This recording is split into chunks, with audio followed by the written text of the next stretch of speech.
Bon.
En cette journée consacrée aux enseignants, communément appelée Fête des enseignants, je veux rendre un hommage mérité à ces femmes et à ces hommes qui donnent un sens et une richesse au mot transmission.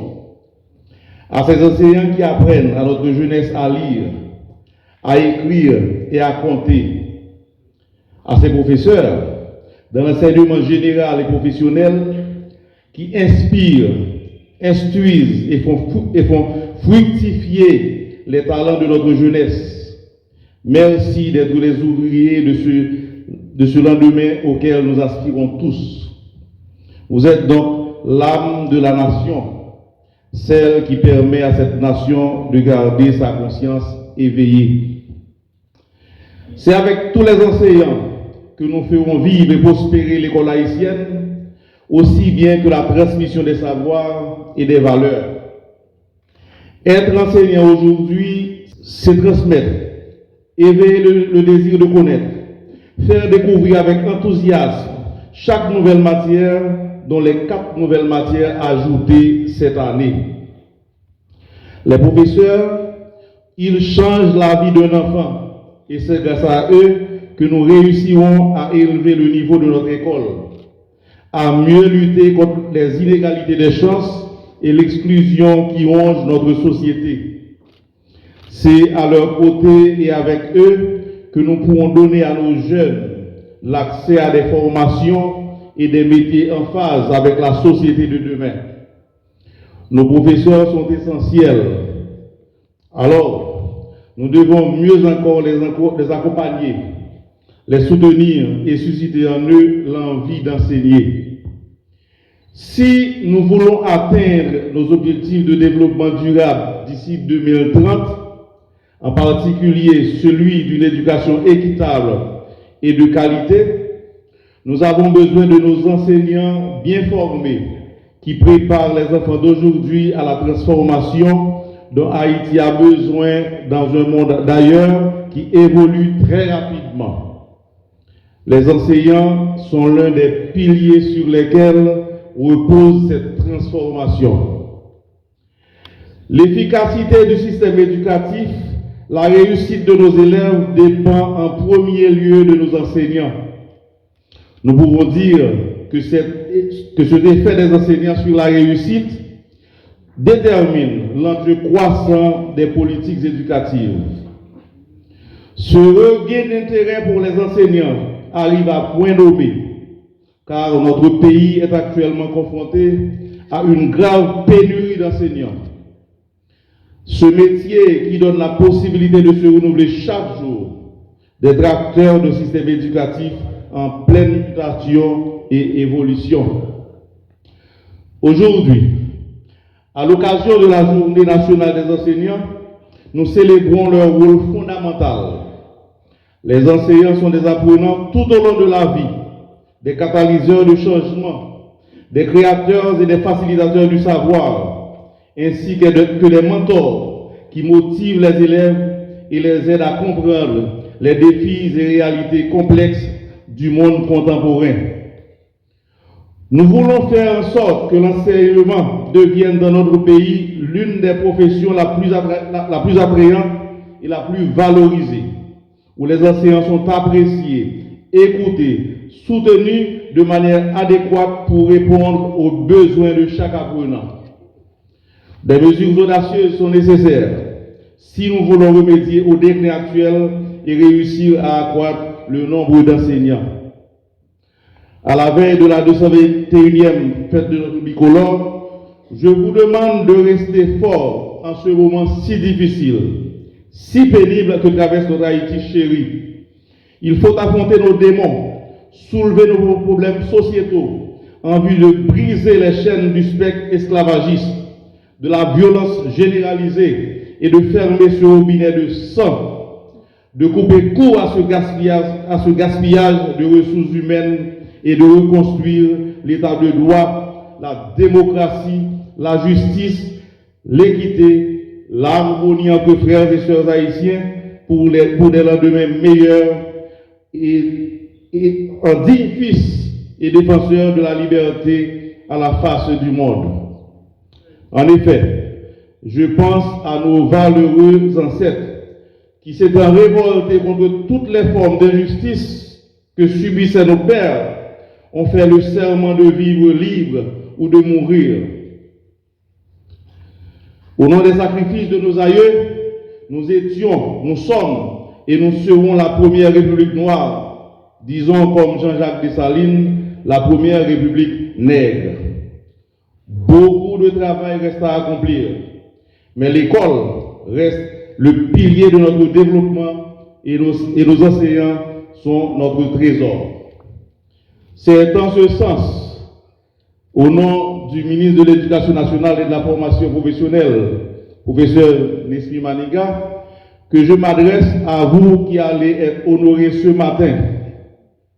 Je vais parler de Jérémy Joseph, directeur AI à l'École nationale de Guedet, Madame Dominique Secours, directrice du lycée du Centenaire, Marie-Josette Dulis, bonne année, censeur à l'École nationale République des États-Unis, François-Marie Fanor, censeur à l'École nationale d'Aris Denis, Riquel Adelphin, professeur du lycée Georges-Antoine Isméry, Carlo Duberval, coordonnateur du BDS de Delma, Jean-Gérard Fleuriot, directeur du lycée Jean-Jacques Dessalines, Jean-Ernsto Gentil, directeur du lycée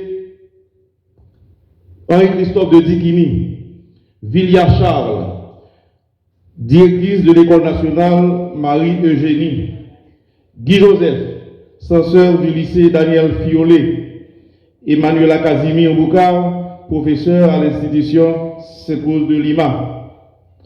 Donc c'est dans ce sens que je m'adresse à vous qui allez être honorés ce matin, en l'occurrence, ces 11 éducateurs sélectionnés dans la circonstance. Par ce geste, si modeste à votre endroit, le ministère veut exprimer toute sa reconnaissance envers l'ensemble de la communauté enseignante.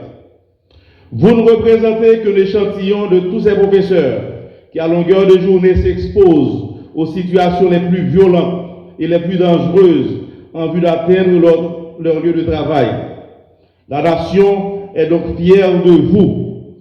Mais encore et surtout, sachez que votre travail ne sera pas vain.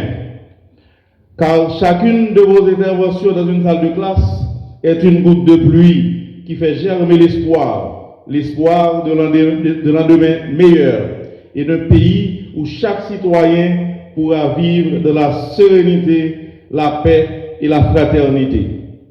À toutes les enseignantes, à tous les enseignants, je vous souhaite bonne fête. vive Haïti, vive la République. Ce matin, 17 mai 2024,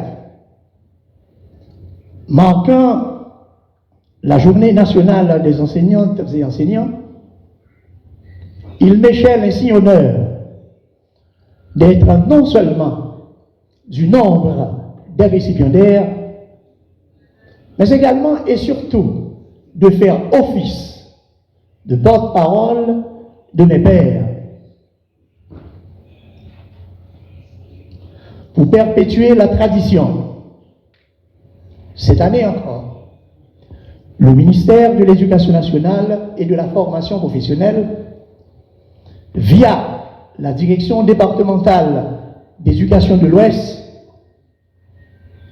son bras opérationnel, nous réunit tous ce 17 mai une fois de plus, en prélude à la fête du drapeau et de l'université, pour d'une part remercier, féliciter et encourager les enseignantes et enseignants de notre système éducatif pour leur sens de responsabilité, leur engagement et surtout leur contribution à l'amélioration du processus enseignement-apprentissage. Et d'autre part, pour valoriser en honorant cet échantillon d'éducatrices et éducateurs qui, du rôle de leur expérience dans le système depuis des lustres, ont toujours marqué et marquent encore leur passage de par leur sens de leadership et surtout leur esprit d'abnégation. La solennité du jour revêt un cachet particulier de la mesure qu'elle témoigne, s'il en était besoin, de la gratitude des autorités éducatives envers ce corps social, comme le prouve l'octroi des distinctions aux 11 récipiendaires ici présents. Mes congénères et moi, disons chapeau. Et nous adressons nos précieux remerciements au ministère dans son ensemble et à la direction départementale d'éducation de l'Ouest, en particulier porteuse de cette noble et louable initiative qui devient ipso facto un rendez-vous annuel. Voyons ensemble les impacts de cette année, la conjoncture, sur l'année académique.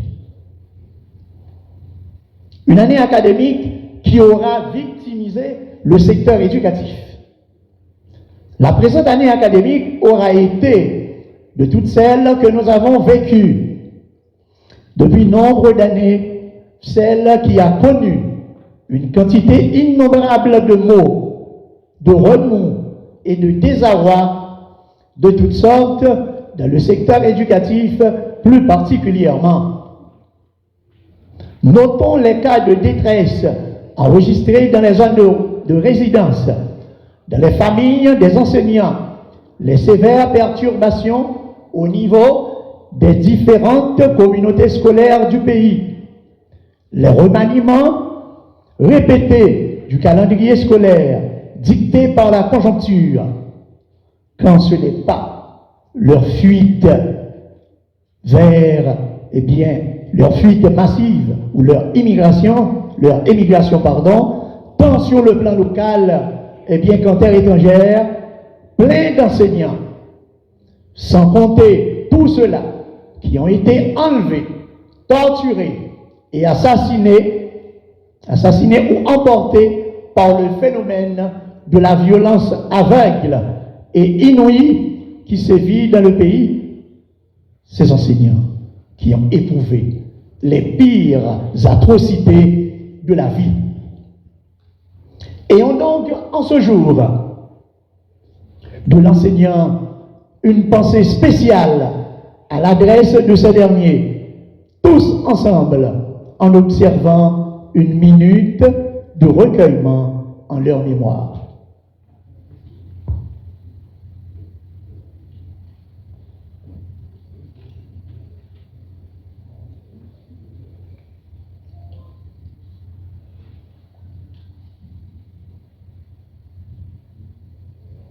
Bien.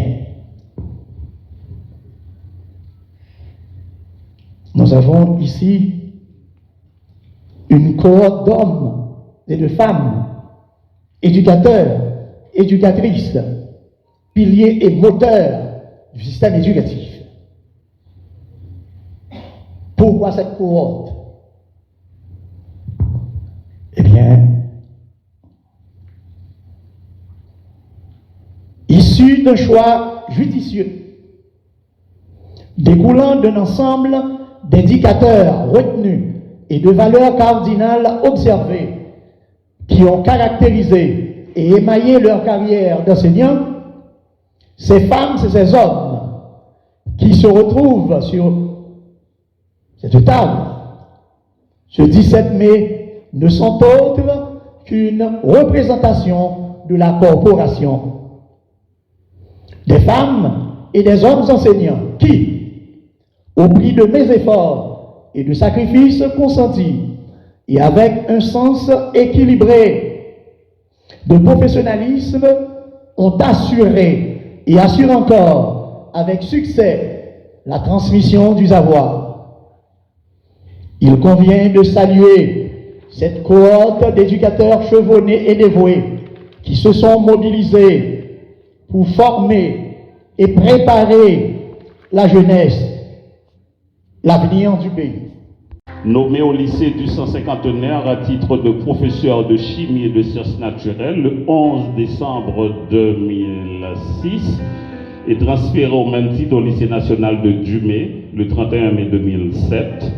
Transféré au même titre avec 3 chaires au lycée Jacques Ier de la Croix-des-Bouquets, puis en qualité de directeur AI de l'école nationale de Beday le 17 mars 2022. Voilà pour la petite présentation de M. Jérémy Joseph, actuellement directeur AI à l'école nationale de Beday. Classique à l'école nationale République du Panama et au lycée Marie-Jeanne, ses études universitaires à l'école, et puis collège latin, lycée du 150e, institution Sainte-Marguerite d'Yorville, comme professeur d'histoire et de géographie, également professeur au lycée du 151, lycée Fritz-Pierre-Louis, directrice du lycée Fritz-Pierre-Louis, professeure également enseignante à l'institution du Sacré-Cœur de Turgeon et actuellement directrice du lycée du 150e, le lycée des jeunes filles couramment appelé.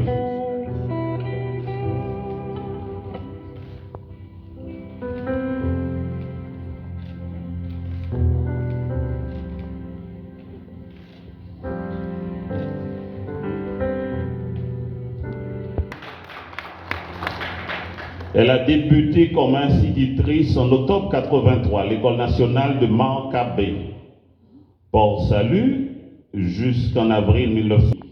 Avril 85 à décembre 2006, promue censeur à la dite école depuis 2006.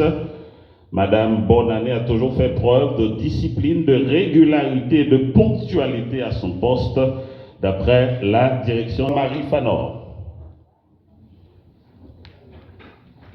École nationale d'Andy Roland du Merlin, 87-96, lycée Fritz-Pierre-Louis, École nationale d'Arius-Denis, censeur des études. Il a travaillé également dans le privé à l'école Saint-Louis de Marillac, à Cité-Soleil, institution secondaire Gérard Gourgue, diplômé de l'école normale Saint-Louis de Gonzague, de 1985 à 1988. Il a 40 ans de pratique dans le métier. Voilà pour M. François-Marie Fanor. GTS, Université Nouveau Monde et Centre de formation classique. Ricaire à Delphin et des applaudissements pour Monsieur Adel. Nous sommes au lycée Saint-Pierre de Baradère, professeur de physique et directeur du lycée Guy-François Malary, inspecteur du secondaire, professeur de physique au lycée Toussaint et à Manutan de Luc et coordonnateur du BDS de Delma. Donc voilà pour le parcours de Monsieur Carlo du Père Val. Le secondaire des Forces armées d'Haïti, à l'époque appelé, qui va devenir le lycée Fritz Pierre-Louis, et dans plusieurs collèges de la capitale, notamment au collège Frère Adrien du Sacré-Cœur, où il enseignait le latin, le grec, les littératures françaises et haïtiennes.